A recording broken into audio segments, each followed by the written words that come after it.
Meus irmãos, a exposição desta noite será em Hebreus capítulo 7. Enquanto você abre o texto, eu quero chamar a sua atenção a algo muito interessante. Você já percebeu que na internet hoje se publica muito aquilo que nós chamamos de memes? Alguns memes me chamam muito a atenção. Uns são engraçados, têm sentido. Outros têm exclusivamente a finalidade de denegrir a imagem de alguém, de inferiorizar alguém. E isso não é muito interessante. Mas naqueles que me chamam a atenção, nós encontramos aqueles que tratam de expectativa e realidade. Acontece basicamente assim. De um lado tem uma pessoa dirigindo uma Ferrari, ostentando um carro novo, e embaixo a frase expectativa. Do lado tem a pessoa dirigindo uma variante 70 e alguma coisa, e a frase embaixo realidade. De um lado nós encontramos, por exemplo, um homem alto, bonito, com um corpo atlético, e embaixo a frase expectativa. Ao lado tem um indivíduo magrinho, fininho, baixinho, sem muita vontade de viver, e a frase, a palavra realidade. De um lado nós encontramos uma pessoa alegre e ostentando riquezas, e a frase, a palavra expectativa. Do outro nós encontramos uma pessoa com contas para pagar, com a mão na cabeça, pobre, de mavé, e embaixo a palavra realidade. Perceba que dentro dessa dinâmica apresentada por esses memes na internet, as expectativas sempre são maiores que a realidade. A realidade apresentada é inferior àquilo que a pessoa deseja. As suas expectativas sempre são maiores. Hoje eu quero falar para vocês de algo semelhante, mas no sentido inverso. Eu quero chamar a sua atenção ao fato de que a realidade é superior à expectativa.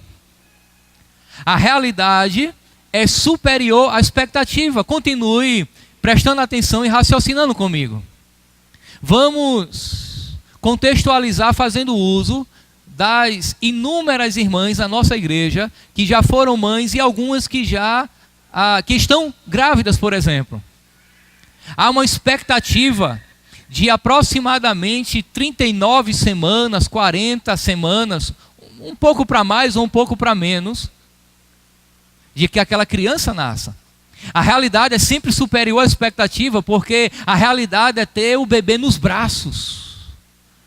É querer, desejar que a criança nasça e logo todos contemplem o nascimento daquela criança, tenha aquela criança no seio da sua família. É 9 meses de expectativa para desfrutar de algo melhor, superior, que é o seu nascimento. Perceba que a expectativa de uma mãe é ter o filho nos braços, e quando ele nasce, a realidade é superior à expectativa. É assim também com Cristo e com a história da salvação. As expectativas do Antigo Testamento não eram superiores à realidade. A expectativa era que um dia viria o Messias. A expectativa é que um dia nasceria o Salvador do mundo. E quando ele surgiu, então, a realidade da vinda de Cristo era superior às expectativas. Observe também que o povo de Deus, ao longo da história, a nação de Israel, meio que engravidou, e essa gravidez durou centenas de anos, milênios, até o nascimento do Messias. Foi uma gestação muito longa, de expectativas, de profecias, de tipos e de personagens que prefiguravam a vinda do Messias. Mas a expectativa não era superior à realidade. Dentro da dinâmica divina, Dentro da revelação de Deus, a realidade é superior às expectativas, de maneira que quando Jesus nasceu, como sendo o cumprimento de todas as expectativas do Antigo Testamento, ele é maior. Ele é superior a tudo e a todos que o Antigo Testamento revelava. Ele inaugura uma nova aliança. Portanto, meus irmãos, nessa noite eu quero compartilhar a verdade de que Jesus é a realidade que nos aproxima de Deus. Vale a pena repetir. Jesus é a realidade que nos aproxima de Deus. Nós vamos ver essa verdade em 5 pontos a partir do texto de Hebreus capítulo 7, que nós estaremos lendo passo a passo. O primeiro momento nós iremos ler Hebreus capítulo 7, do versículo 1 até o versículo 10. Acompanhe a leitura comigo, por favor. Hebreus capítulo 7, a partir do versículo 1 até o 10. Esse Melquisedeque, rei de Salém, e sacerdote do Deus Altíssimo, encontrou-se com Abraão, quando este voltava depois de derrotar os reis e o abençoou. E Abraão lhe deu o dízimo de tudo. Em primeiro lugar, seu nome significa rei de justiça. Depois, rei de Salém, que quer dizer rei de paz. Sem pai, sem mãe, sem genealogia, sem princípio de dias, nem fim de dias, feito semelhante ao Filho de Deus, ele permanece sacerdote para sempre. Considere a grandeza deste homem. Até mesmo o patriarca Abraão lhe deu o dízimo dos despojos. A lei requer do sacerdote, dentre os descendentes de Levi, que recebam o dízimo do povo, isto é, dos seus irmãos, embora estes sejam descendentes de Abraão. Este homem, porém, que não pertencia à linhagem de Levi, recebeu os dízimos de Abraão e abençoou aquele que tinha as promessas. Sem dúvida alguma, o inferior é abençoado pelo superior. No primeiro caso, quem recebe o dízimo são homens mortais. No outro caso, é aquele de quem se declara que vive. Pode-se até dizer que Levi, que recebe os dízimos, entregou-os por meio de Abraão, pois quando Melquisedeque encontrou com Abraão, Levi ainda não havia sido gerado. A primeira verdade, irmãos, é que o sacerdócio de Cristo é superior aos sacerdotes judaicos. Vale a pena lembrar alguns pontos importantes. O sacerdote no Antigo Testamento era aquela figura que representava os homens diante de Deus. No Antigo Testamento, quando um pecador desejava se aproximar de Deus, ou simplesmente ter de Deus o perdão dos seus pecados, ele fazia isso por intermédio de um homem, pecador igual a ele, e este homem era chamado de sacerdote.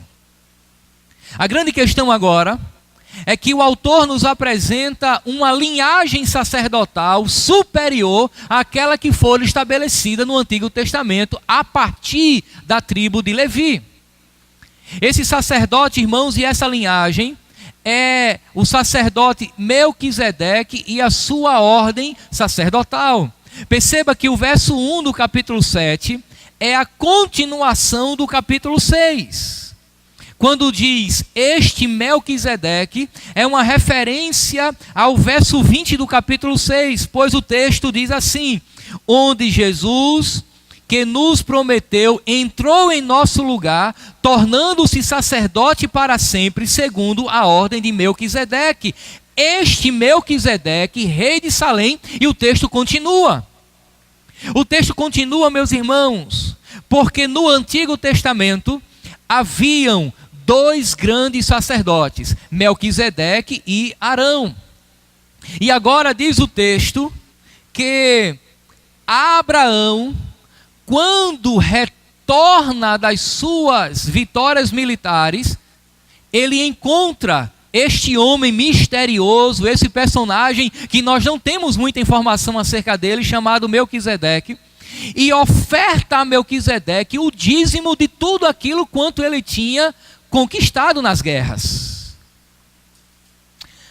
A questão é que quando há esse encontro entre Abraão e Melquisedeque, e isso está registrado lá em Gênesis capítulo 14, Melquisedeque dá a Abraão pão e vinho e também para o seu exército. E deixa claro que a vitória de Abraão sobre os reis que ele havia lutado foi porque Deus lhe deu vitória. Abraão, então, grato a Deus, oferta dízimos de tudo quanto ele tinha conquistado a Melquisedeque. Ora, aquele que dá o dízimo é inferior ao que recebe. É por isso que Melquisedeque é colocado em uma posição superior à de Abraão.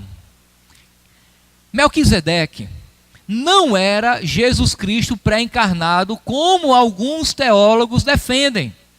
Não. Melquisedeque é uma pessoa histórica real que apontava para Cristo. O seu sacerdócio apontava para Cristo, prefigurava Cristo. Quando o texto bíblico diz que Melquisedeque era sem pai, sem mãe, sem genealogia, sem fim ou início de dias, não quer dizer que ele era um ser eterno, quer dizer que não se tem conhecimento da sua árvore genealógica, quer dizer que não se tem conhecimento aprofundado acerca desta pessoa. O texto também diz que o seu nome significa rei de justiça. Ele era rei de Salém, que quer dizer rei de paz. Portanto, Melquisedeque, rei de Salém, significa que ele é rei de paz e rei de justiça. Meus irmãos, quem era Jesus? Senão o rei de paz e o rei de justiça. Perceba que a figura de Melquisedeque aponta para Cristo, ele é a expectativa de uma realidade que se cumpre em Cristo. Agora, perceba que Abraão é o pai de todos os hebreus. Vamos fazer aqui um breve levantamento genealógico. Abraão gerou Isaque, Isaque gerou Jacó. Jacó teve 12 filhos que formaram as 12 tribos de Israel e assim sucessivamente. Uma das tribos formada a partir de um dos filhos de Jacó era a tribo de Levi. A tribo de Levi deu origem aos levitas, que eram os responsáveis por oficializar no tabernáculo e no templo, oferecendo sacrifícios a Deus em favor do povo.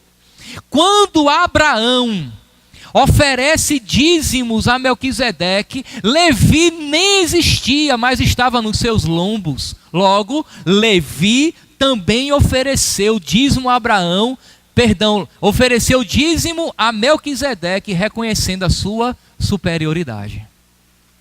Por que é que o sacerdócio de Jesus é superior ao sacerdócio dos judeus? Porque o sacerdócio de Cristo é de uma ordem superior à dos levitas. Antecede Levi. É de uma ordem totalmente diferente, levantada por Deus. Uma ordem especial, da qual o Messias viria. Jesus não era levita. Jesus, ele era judeu. Ele não poderia, de acordo com a lei, ser sacerdote.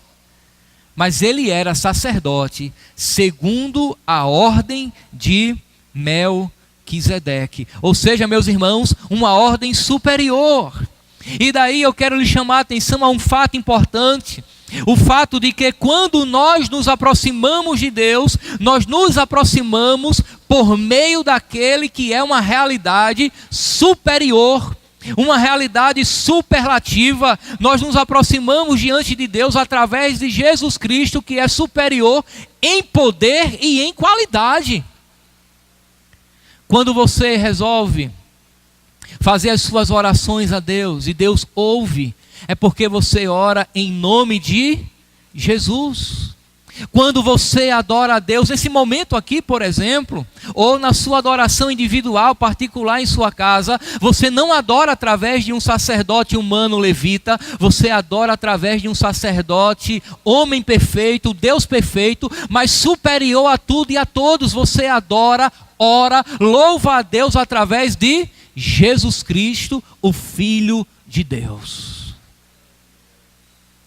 O texto diz que Melquisedeque era semelhante ao Filho de Deus. Não era o Filho de Deus.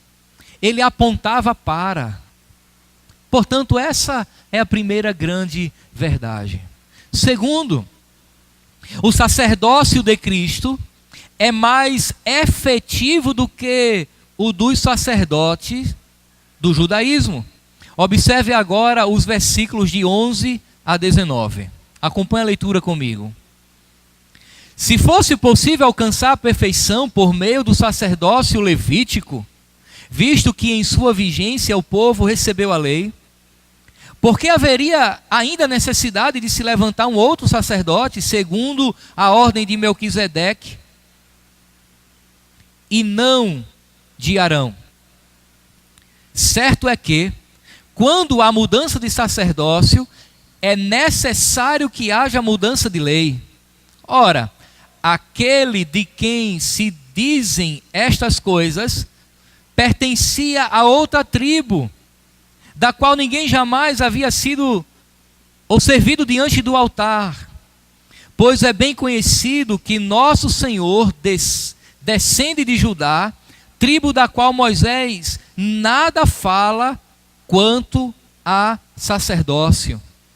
O que acabamos de dizer fica ainda mais claro quando aparece outro sacerdote semelhante a Melquisedeque. Alguém que se tornou sacerdote não por regras relativas à linhagem, mas segundo o poder de uma vida indestrutível. Portanto, sobre ele é afirmado: tu és sacerdote para sempre, segundo a ordem de Melquisedeque. A ordenança anterior é revogada porque era fraca e inútil, pois a lei não havia aperfeiçoado coisa alguma, sendo introduzida uma esperança superior pela qual nos aproximamos de Deus. Meus irmãos, o sacerdócio levítico, com todas as leis ligadas a ele, não podia levar ninguém à perfeição. Você sabe disso.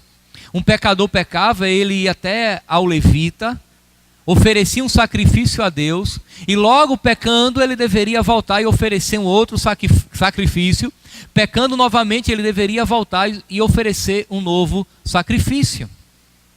Não tinha capacidade de fato perdoar plenamente e dar salvação. Ninguém pode ser salvo através das ordenanças da lei. Porém, Cristo, em seu ministério sacerdotal, pode e faz verdadeiramente isso. Ele nos aperfeiçoa, ele nos apresenta a Deus, purifica os nossos pecados, e haverá um dia, na consumação de todas as coisas, em que as imperfeições morais, digo, o pecado, não será mais uma realidade em nossas vidas. O Salmo 110, versículo 4, predisse enfaticamente que quando o Messias viesse, não seria um levita. O Salmo 110, verso 4, é citado aqui pelo autor, quando diz que ele seria sacerdote para sempre, segundo a ordem de Melquisedeque. Se ele é sacerdote segundo a ordem de Melquisedeque, significa que ele não poderia ser levita. Ele seria de uma outra ordem, de uma outra tribo superior em autoridade e em poder. O Messias viria de outra tribo e não exerceria o seu sacerdócio em virtudes de uma questão genealógica, por exemplo. Você sabe que o que acontecia com o sacerdócio levita era que todo aquele que nascesse da tribo de Levi, ao alcançar 30 anos de idade, e se nascesse da família de Arão, poderia ser um levita. Mas diz o texto que Jesus não, ele é segundo a ordem de Melquisedeque. Muito bem. Se o sacerdócio levítico seria posto de lado, ou seja, se o sacerdócio levítico se tornaria obsoleto, é óbvio que todos os rituais do Antigo Testamento também seriam. O sacerdócio levítico, meus irmãos, era temporário e passageiro. O de Cristo é um sacerdócio superior e eterno. A grande verdade aqui é que já que Jesus é o nosso sacerdote de poder e vida indestrutível, nós podemos nos aproximar diante de Deus agora e eternamente.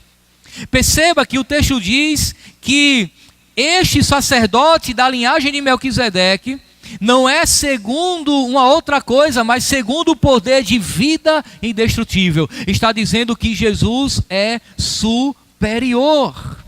Não há tempo limitado para entrarmos na presença ou diante de Deus.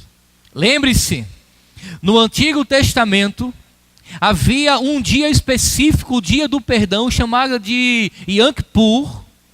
Era o dia em que todos deveriam ir diante da tenda da congregação e ali adorar a Deus.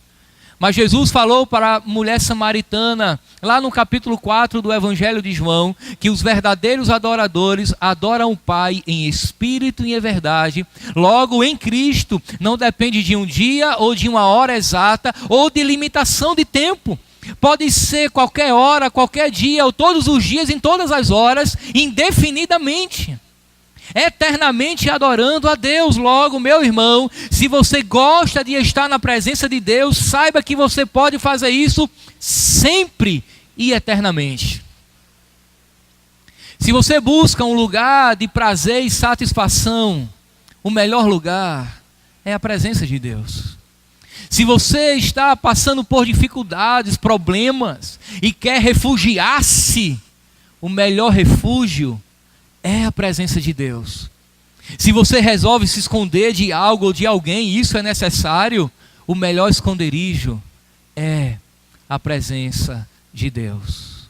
Se você resolve buscar socorro, se você resolve clamar, chorar, o melhor lugar para fazer isso é o próprio Deus, através de Cristo, que media a nossa relação com Ele.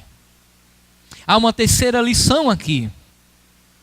O sacerdócio de Cristo é mais firmemente estabelecido do que o dos sacerdotes judeus. Observe agora os versículos 20 e 22. Do capítulo 7 ainda. Olha só o que diz. E isso não acontece sem juramento. Outros se tornaram sacerdotes sem qualquer juramento, mas ele se tornou sacerdote com juramento quando Deus lhe disse: o Senhor jurou e não se arrependerá, tu és sacerdote para sempre. Jesus tornou-se, por isso mesmo, a garantia de uma aliança superior. Cabe aqui, meus irmãos, nesse terceiro ponto, duas perguntas importantes. Primeira pergunta importante: como um sacerdote do Antigo Testamento entrava em seu ofício? Vamos lá. Em primeiro lugar, tinha que nascer levita. Tinha que ser um membro da tribo de Levi. Segundo, além de nascer na tribo certa, tinha que nascer na família certa. Para ser sacerdote, além de ser levita, tinha que ser levita da descendência de Arão. Terceiro, ele só começava a exercer o ofício sacerdotal a partir dos 30 anos de idade. Quando ele cumpria todos esses requisitos, ou estando dentro dessas qualificações, ele entrava automaticamente no trabalho sacerdotal. Nada mais, absolutamente nada mais era exigido, nem mesmo um juramento de fidelidade. Era questão genealógica apenas. Ele nascia na tribo certa, na família certa, alcançava 30 anos de idade e poderia exercer o ofício sacerdotal. Mas há uma outra pergunta aqui. Como Jesus entrou em seu ofício sacerdotal? Primeiro, não foi por uma questão genealógica. Também não foi por uma questão de idade. Mas os versos 20 a 22 nos dão a resposta. Ele foi estabelecido sacerdote por juramento. Não por si mesmo, mas o próprio Deus jurou. Deus deixou claro que esse juramento era irresistível, dizendo ao Filho: tu és sacerdote para sempre. Perceba, Jesus não foi sacerdote porque nasceu em uma família privilegiada ou porque alcançou a maioridade necessária. Ele foi porque Deus o estabeleceu. Ele foi porque Deus o fez ser. A pergunta agora é: por quem Deus jurou?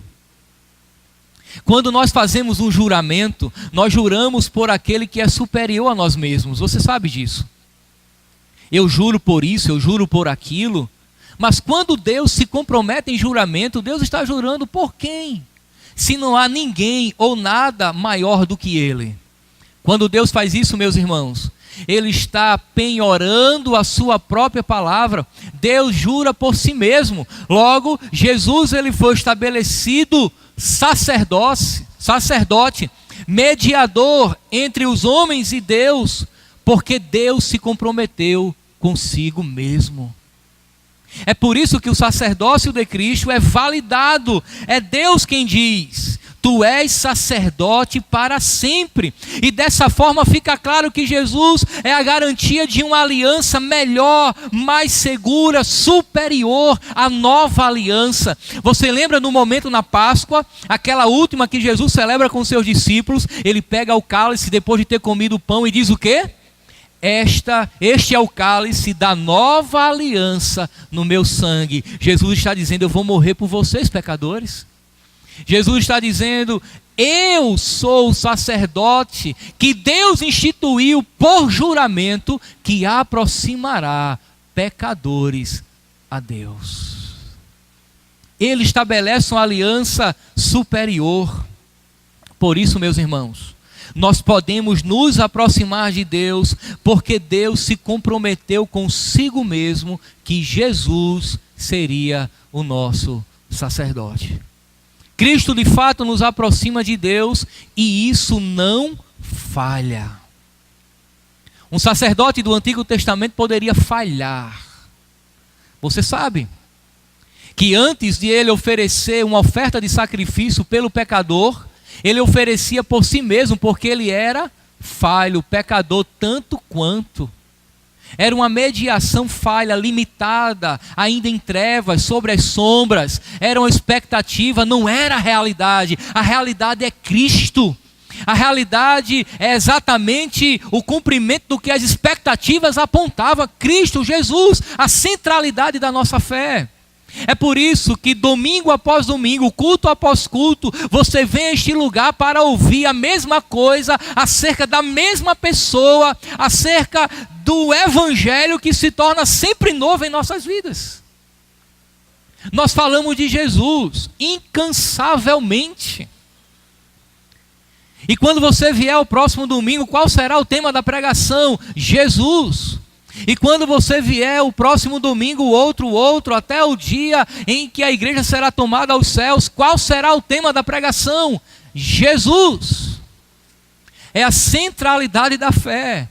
E daí você vai aprendendo que para chegar até Deus, você precisa de alguém, mas não um ser humano imperfeito, cheio de máculas, imperfeições morais. Nós precisamos de Jesus, o Filho de Deus. Há uma quinta lição aqui. O sacerdócio de Cristo é de mais longa duração do que o dos sacerdotes judeus. Observe agora os versículos 23 a 25. Olha só o que diz. Ora, aqueles sacerdotes tem havido muitos. Ora, daqueles sacerdotes tem havido muitos, porque a morte os impede de continuar o seu ofício. Mas visto que vive para sempre, Jesus tem um sacerdócio permanente. Portanto, ele é capaz de salvar definitivamente aqueles que por meio dele aproximam-se de Deus, pois vive sempre para interceder por eles. O texto ele é bem autoexplicativo, mas vamos lá. Nenhum sacerdote de Israel, ou nenhum sacerdote judeu, ou levita, viveu para sempre. Quando chegava aqueles homens ao seu 30º aniversário, já haviam alguns que estavam sendo jubilados. Alguns que já não tinham mais vigor para exercer o ofício sacerdotal. Então eles eram o quê? Substituídos. Nenhum sacerdote viveu para sempre. Nenhum sacerdote viveu oficiando no templo para sempre. Uma geração de sacerdotes dava lugar a uma outra geração.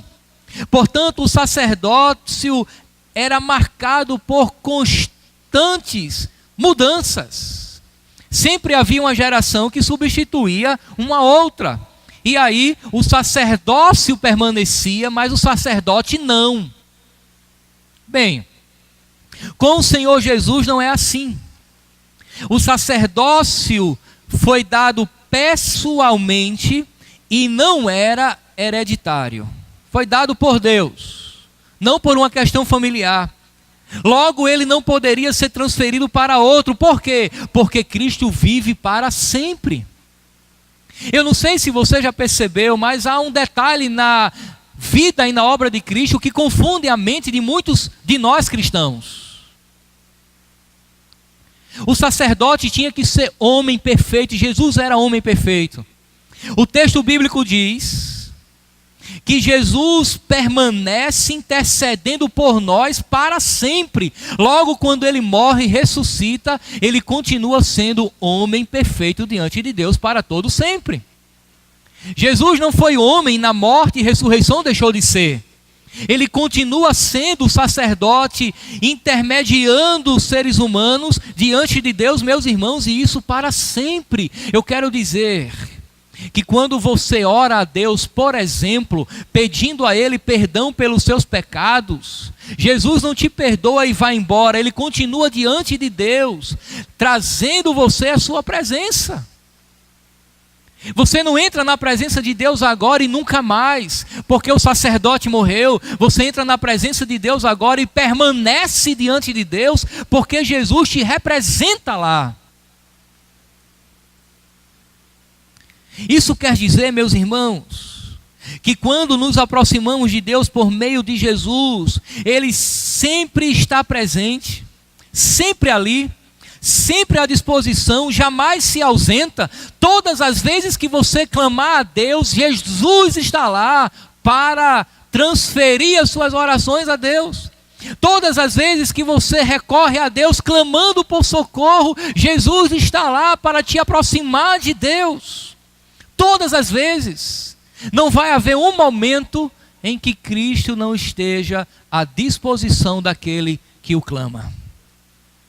Eu conversava com Cainã ontem, em um momento em que nós reservamos para ler a Bíblia e orar. E conversando com ele acerca destas realidades, ele fez uma pergunta que é comum as crianças fazerem. Ele disse: papai, mas Jesus não se cansa? Ele não dorme? Eu acho que ele fez essa pergunta porque ele queria que eu terminasse logo o discipulado e ele estava com muito sono. Eu acho que a ideia dele era: será que Jesus não vai dormir para que eu possa dormir também? E daí eu disse: Cainã, se Jesus dormisse, nós estávamos perdidos. Se Deus por um centésimo, milésimo de segundo piscasse os olhos, tudo viria ao caos, nós nos destruiríamos.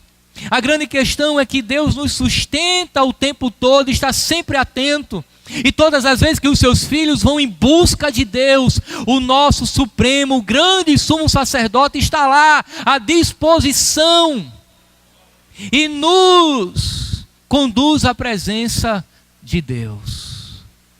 Meus irmãos, sendo poderoso, não há quem Ele não possa ajudar. Os seus problemas, as suas dificuldades, o seu pecado é grande para você. É gigantesco diante dos seus olhos e das suas capacidades. Nós não podemos resolver a grande maioria dos nossos problemas. Nós não podemos nos perdoar. Nós não podemos perdoar o pecado do outro. Mas Jesus é poderoso para fazer aquilo que nós não podemos fazer por nós mesmos. Não há um que o busque que ele não possa ajudar. Você percebe que nós batemos em portas e nem sempre elas se abrem? E às vezes nós batemos na porta errada, mas quando nós tomamos o caminho que é Cristo, nós batemos na porta certa e Ele estará lá sempre para nos ajudar. Não importa o que, nem quantas vezes você tenha feito algo, Ele jamais nos decepciona. Você já teve aquela experiência, eu já tive, de cometer um pecado que consideramos graves e chegamos à conclusão que não, esse Deus não perdoa. Olha, aquele talvez, mas esse não. Algo semelhante ao que aconteceu com Jairo, que estava na expectativa de que a sua filha fosse curada, mas de repente, algumas pessoas próximas chegam e trazem a má notícia: Jairo, não perturbe o mestre, a sua filha morreu. O que é que estava por trás dessa afirmação? Jairo, se ela permanecesse gravemente enferma, ele poderia até curar, mas ela está morta, ninguém pode fazer nada por ela, nem mesmo o mestre. Nem mesmo Jesus. Perca as suas esperanças, ela morreu. Às vezes, meus irmãos, nós estamos assim, diante de algo grave, gravíssimo, e não, esse aqui não, Deus não pode. Mas, meus irmãos, não importa o que você tenha feito, ou quantas vezes você fez, Ele jamais nos decepciona. Há perdão naquele que sacrificou-se em nosso lugar e nos levou à presença de Deus. Sua presença no céu, meus irmãos, como representante do pecador, é a garantia de que ninguém que confie nele será rejeitado. A intercessão de Cristo é sempre bem sucedida. Quem intercede por mim, quem intercede por você, não é nada mais, nada menos que o Filho de Deus. E o Pai sempre acata o argumento do Filho. Você já deve ter ouvido aquela frase comum no cristianismo, não é? Que diz assim: clama a mãe que o Pai atende. Vamos corrigir isso. Ore ao Filho que o Pai te recebe. É a Cristo, pois Ele mesmo disse: eu sou o caminho, a verdade e a vida, ninguém vem ao Pai a não ser por mim, e não há um pecador que se humilhe diante de Cristo que o Pai não o receba. Meus irmãos, o verso 25 é talvez a grande mensagem da Bíblia. Vale a pena ler de novo. Portanto, Ele é capaz, Ele aqui é Jesus, portanto, Ele é capaz de salvar definitivamente aqueles que, por meio dele, aproximam-se de Deus, pois vive sempre para interceder por eles. Duas coisas aqui eu quero lhe chamar a atenção. Primeiro, a intercessão de Cristo em nosso favor é para sempre. Segundo, uma vez salvo por Cristo, o texto diz que nós somos definitivamente salvos e para sempre. Se você foi salvo por Cristo, você é salvo definitivamente. O que Deus dá, Ele não toma, porque Ele deu em Cristo sob juramento. E Cristo intercede por nós para todo sempre. Há uma quinta lição aqui. É que o sacerdócio de Cristo atende exatamente à necessidade do pecador.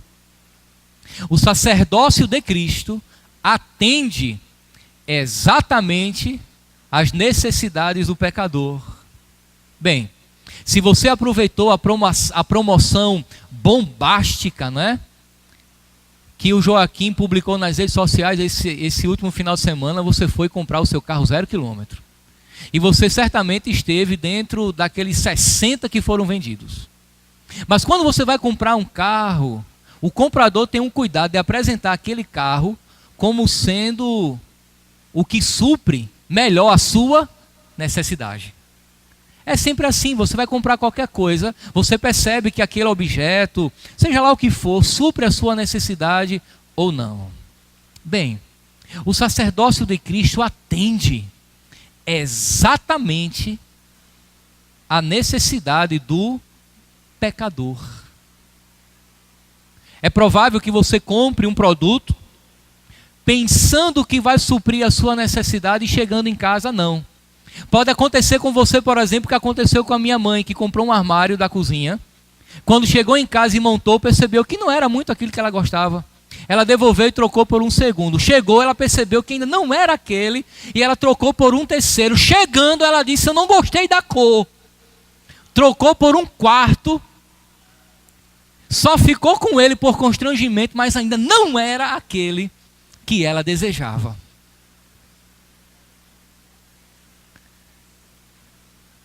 Por favor, aqueles que trabalham com venda, não desistam dela. No final você consegue vender. Mas com Jesus não. Ele atende exatamente a necessidade do pecador, porque qual é a necessidade do pecador? É livrar-se dos seus pecados. E o que é o pecado, irmão, senão aquilo que cometemos e Deus reprova? É aquilo que foge dos padrões morais de Deus. É o que nos afasta dele, é o que nos expulsa da presença de Deus. Observe os versículos finais agora. Versículos 26 a 28. Olha só que palavras belíssimas. É de um sumo sacerdote como este que precisávamos. Que coisa extraordinária. É de um sumo sacerdote como esse que precisávamos. Olha só agora as qualificações dele. Santo, inculpável, puro, separado dos pecadores, exaltado acima dos céus. Ao contrário dos outros sumos sacerdotes, ele não tem necessidade de oferecer sacrifício dia após dia. Primeiro por seus próprios pecados, depois pelos pecados do povo. E ele o fez uma vez por todas, quando a si mesmo se ofereceu. Pois a lei constitui sumos sacerdotes a homens que têm fraquezas. Mas o juramento, que veio depois da lei, constitui o Filho perfeito para sempre. Como pecadores, meus irmãos, nós temos necessidade de um sumo sacerdote, que não somente é poderoso em qualidade, mas superior, porque é santo, inculpável, distinto dos pecadores. Quando Jesus morreu na cruz, ele não foi condenado pelos seus pecados. Ele foi condenado pelos nossos pecados. Nós tínhamos a necessidade não somente de um sacerdote que nos apresentasse diante de Deus, mas que nos perdoasse completamente os nossos pecados. Um sumo sacerdote, meus irmãos, que oferecia sacrifícios pelos nossos pecados e não pelo dele, como era no passado. Sendo assim, só um sacerdote puro, santo, pode apresentar pecadores diante de Deus. Quem convence Jesus de pecado? Quem convence que Jesus tinha falhas e defeitos? Ninguém foi capaz. Todas as acusações contra ele eram infundadas. Conspiraram contra ele. Mancomunaram um plano para matá-lo, tentaram pegar de todas as formas em uma falha moral. Até Satanás tentou levar Jesus ao pecado, mas ele não pecou. Ele é inculpável. Por isso, ele pode nos apresentar diante de Deus. Ele supre todas as nossas necessidades. Ele atende todas as nossas necessidades. E a nossa maior necessidade é de perdão. Você lembra lá no Evangelho de Marcos? Tem um homem paraplégico. Ele não podia andar. Jesus estava dentro de uma casa e ela estava superlotada. Diz o texto que a casa estava tão lotada que ninguém poderia entrar. Quem entrou, entrou. Quem não entrou, não entrava mais. Os amigos daquele paraplégico teve uma ideia mirabolante, porém brilhante. Pensaram, vamos colocar ele pelo telhado diante de Jesus. Amarraram ele numa corda, abriram um espaço no telhado e desceram aquele homem na presença de Jesus. Quando ele está diante de Jesus, antes daquele homem falar, Jesus diz: os teus pecados estão perdoados. Mas se fosse perguntado àquele homem qual é o seu maior problema, ele diria: a paraplegia. Eu quero andar, esse é o meu maior problema. Não, não é. O maior problema é sempre a causa e não os efeitos. A sua paraplegia era os efeitos, a causa era o pecado. Jesus vai na raiz do problema. O seu pecado está perdoado. Em seguida, Jesus diz: levanta e anda. Aqueles que estavam ali questionaram: quem pode perdoar pecado senão Deus? Ora, Jesus é Deus, por isso que ele perdoa o pecado. Qual é o nosso maior problema? Falta de dinheiro? Não. Enfermidade também não. Isso é um problema, mas não é o maior problema. A ausência de um casamento desestruturado ainda não é o seu maior problema. O seu maior problema é o distanciamento de Deus. Tudo isso que eu disse são os efeitos, a causa é o pecado. Quando nós resolvemos o problema do pecado, quando nós somos perdoados por Deus, nos aproximamos de Deus, tudo fica mais fácil de resolver. O problema é o pecado.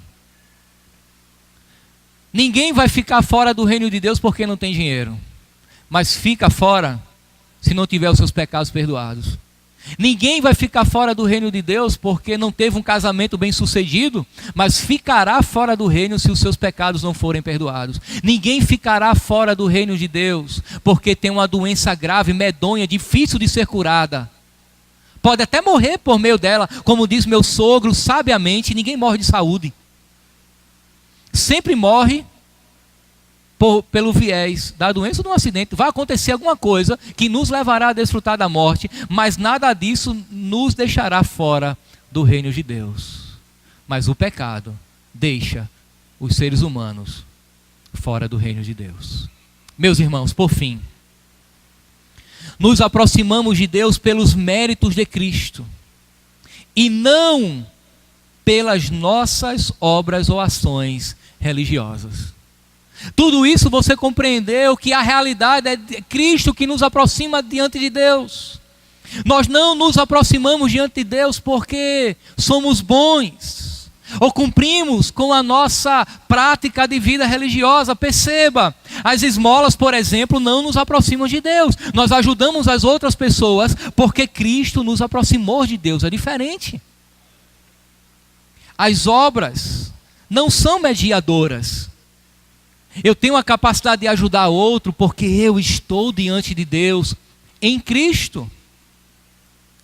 Uma outra coisa interessante, e daí cabe aqui corrigir algumas coisas, é que o louvor não nos aproxima de Deus. E agora? O que é que a gente faz com isso quando a gente crê, por exemplo, que o ministério de louvor vai nos aproximar de Deus? O ministério de louvor não é mediador, meus irmãos. Nós louvamos a Deus porque Cristo já nos apresentou diante dele. Você entendeu agora? Nós louvamos a Deus porque Cristo já nos trouxe para perto. Quando nós estávamos longe e não adorávamos, porque Cristo nos trouxe para perto, nós louvamos a Deus. Logo, não foram os louvores ou o ministério de louvor ungido da última parada gospel que me apresentou diante de Deus. Não, eu adoro a Deus, eu louvo a Deus, eu entoo canções que exaltam a beleza de Deus, porque eu já estou diante dele. Bem, já que tocamos nesse assunto, vale a pena dizer que os irmãos e irmãs que cantam e tocam não são levitas. Porque nenhum deles nasceram da tribo de Levi.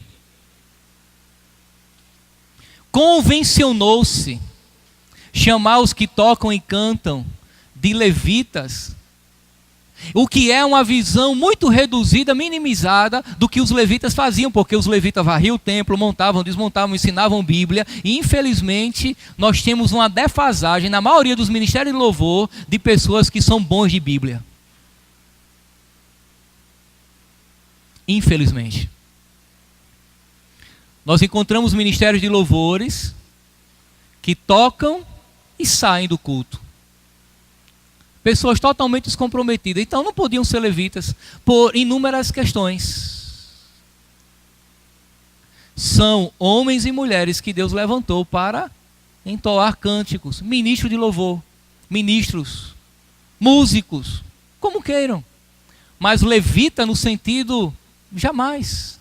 Até porque o ministério de louvor não é mediador. Jesus é mediador. Agora tem um outro detalhe aqui, a nossa santidade também não nos aproxima de Deus. E agora? A nossa santidade, meus irmãos, não nos aproxima de Deus, porque nós somos santos, porque Deus nos santificou.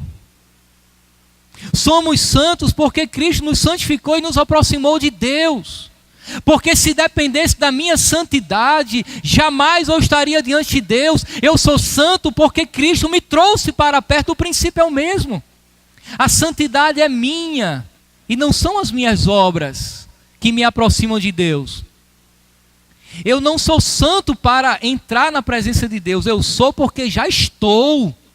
Porque Cristo já me santificou. Porque Deus já me salvou. Então eu me santifico. Você lembra do que disse o apóstolo Paulo no capítulo 1 da sua carta aos Efésios? Que Deus nos predestinou antes da fundação do mundo para sermos santos e irrepreensíveis. Eu não me santifico para estar. Eu me santifico porque eu já estou. Tem algumas outras aplicações finais aqui. Não existem técnicas ou rituais para nos aproximar de Deus. Vamos fazer a campanha das 7 semanas e no final você estará mais próximo de Deus. Vamos fazer a dança da chuva. Não há nenhum ritual, não há nenhuma coreografia litúrgica para nos aproximar de Deus, meus irmãos, é só através de Jesus Cristo. Não existe nada, absolutamente nada. Um outro detalhe: você não se aproxima de Deus olhando para dentro de você mesmo. Se você fizer sinceramente um mergulho introspectivo, você vai encontrar desespero. Porque nós só seremos achados na presença de Deus quando olharmos para fora de nós, quando olharmos para Cristo. Na realidade, nós só nos conheceremos quando conhecermos verdadeiramente a Cristo, porque é Ele quem dá significado à nossa vida.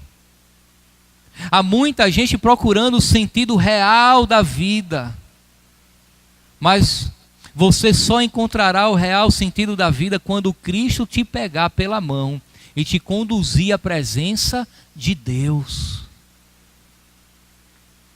Por fim, tome uma atitude. Que atitude é essa? Se disponha a se aproximar de Deus. Venha a Cristo. Se arrependa dos seus pecados. Creia no Evangelho. Talvez você já tenha desesperadamente batido em todas as portas, entrado em várias igrejas, buscando uma mudança de religião. Isso não vai resolver o seu problema, porque nada, absolutamente nada, suprirá os anseios mais profundos da sua alma, a não ser um relacionamento íntimo com Deus através do seu Filho, Jesus Cristo. Talvez você não tenha encontrado um sentido para a sua vida, um significado até hoje. Talvez você tenha se sentido um naufrágio no universo, assim como um navio em alto mar, sem um leme, à deriva. Cristo é a solução, meu irmão. Venha a Cristo, abra o seu coração, arrependa-se dos seus pecados e creia no Evangelho. Vamos ficar de pé e adorar o Senhor.